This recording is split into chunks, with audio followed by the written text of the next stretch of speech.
18 miles in the books. Woo.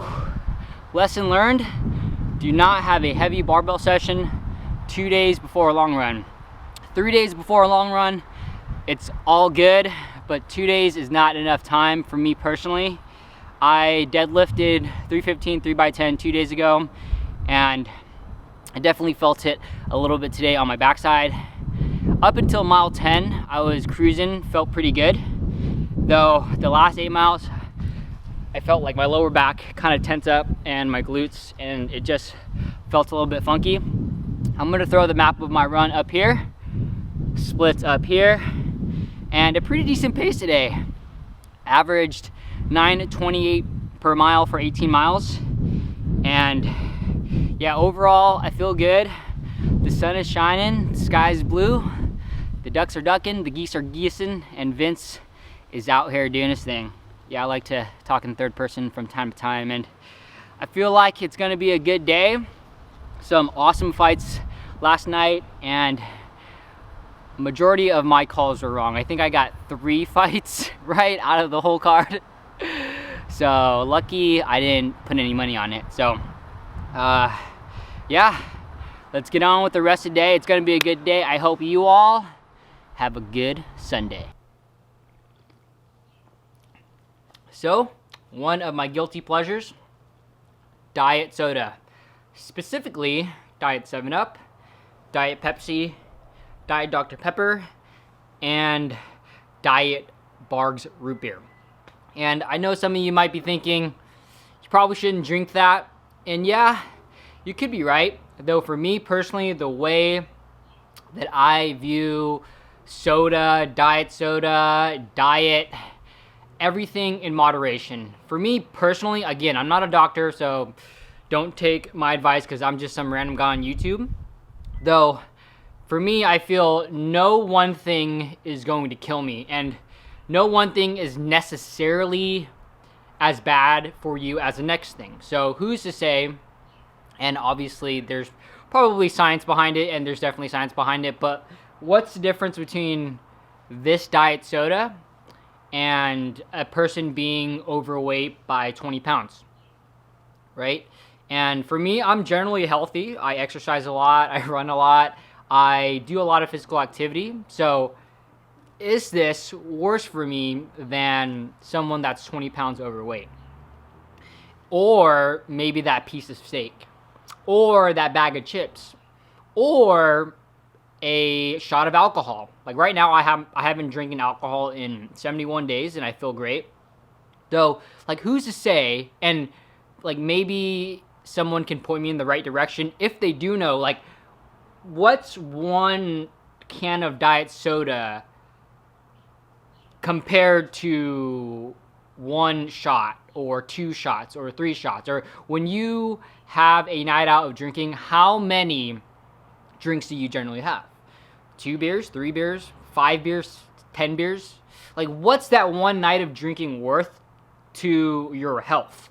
And that's the way that I like to think about, like, my food, my diet soda, and everything. It's everything in moderation. And then also, I feel that one thing that a lot of people don't talk about as much in terms of diet and the way of eating, the most important thing, or one of the most important things, in my opinion, is adherence. So, for me personally, I like to include foods in, ice cream, chips, diet soda, that will make me adhere to my diet in the long term. Because a diet can look great on paper, like you're supposed to eat this and this and this and this, but if it doesn't include foods that you like, if it says no ice cream, no cookies, absolutely no sugar, no, looks great on paper.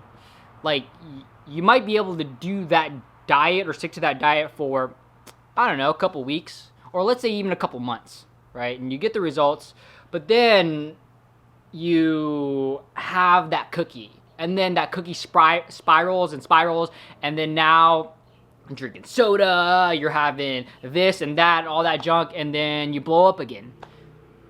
Rather, for me personally, when I'm looking at my diet, I like to include foods in that I love, Because if I include one diet soda, let's say even a day, or I have like 3 ice creams a day, or cookies and candy, but my other 70 to 80% of my daily diet or everything that I eat is like clean and healthy, well, like the ice cream and the diet soda, it makes me stick to my diet in the long run. So that's just one factor that I think a lot of people should think about when you're thinking about diet. It's what you can adhere to in the long term. And for me personally, that's why I'm a huge fan of If It Fits Your Macros. Though, like If It Fits Your Macros, it's basically you are fitting in foods that you love as long as you hit your macronutrient content, your protein, carbs, fats, and your calories overall for the day. Though, you could technically do it wrong. Not like do it wrong, but for me, how I do it wrong would be fitting in all like junk and not enough fruits and vegetables. Because from an energy standpoint, from a physical standpoint, if I hit my macros, the outside of my body, the exterior of my body will look like good or like relatively the same, right?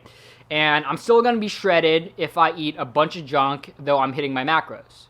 Though, the way that I like to think about it is that if you do if it fits your macros the wrong way, or for me, it's the wrong way, getting too much junk, my insides will not feel good. My internal organs will not feel good, and my body is just not optimized from like a physiological standpoint.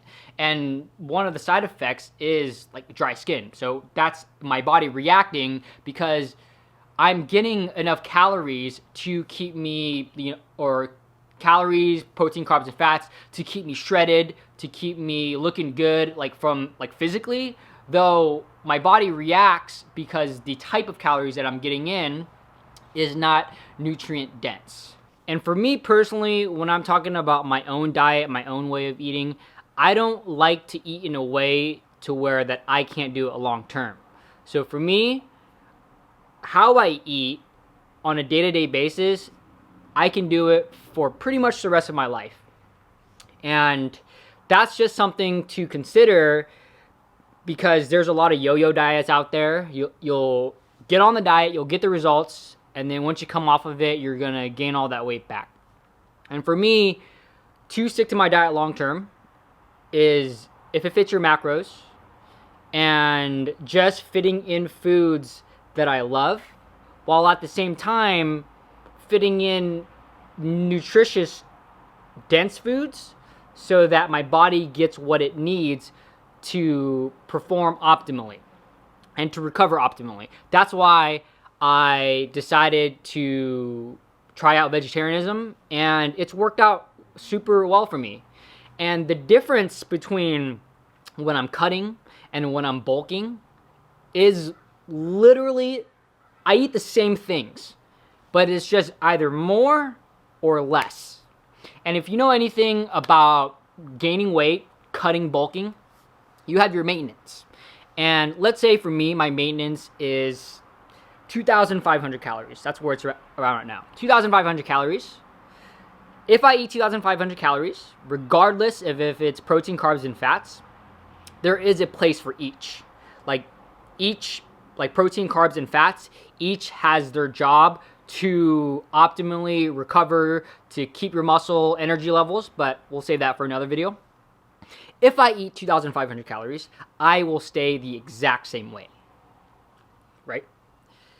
If I eat 2,501, technically I will gain weight.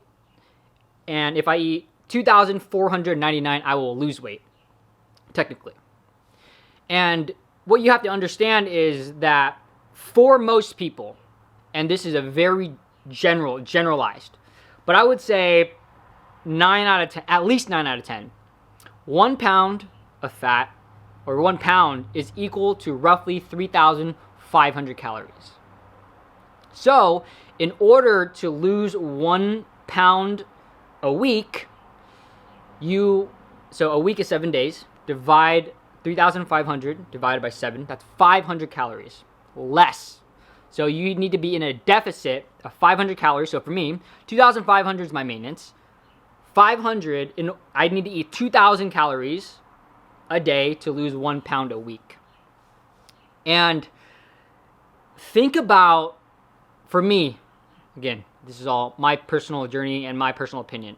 For me, this is the way that I like to think about it. Like, the difference between me gaining weight and losing weight, the number of calories is not that much. And this goes for, again, 9 out of 10 people.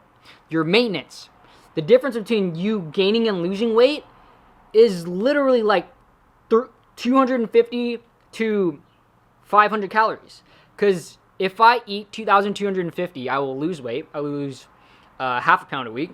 But if I eat 2,750, I'm going to gain half a pound a week.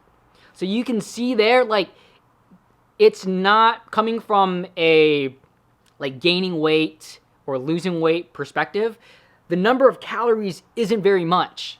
So when I eat the things that I choose to eat, when I'm bulking, when I'm cutting, when I'm maintaining, because right now I'm trying to maintain, and it's all about performance right now, the number of calories isn't much. There's not a lot of wiggle room.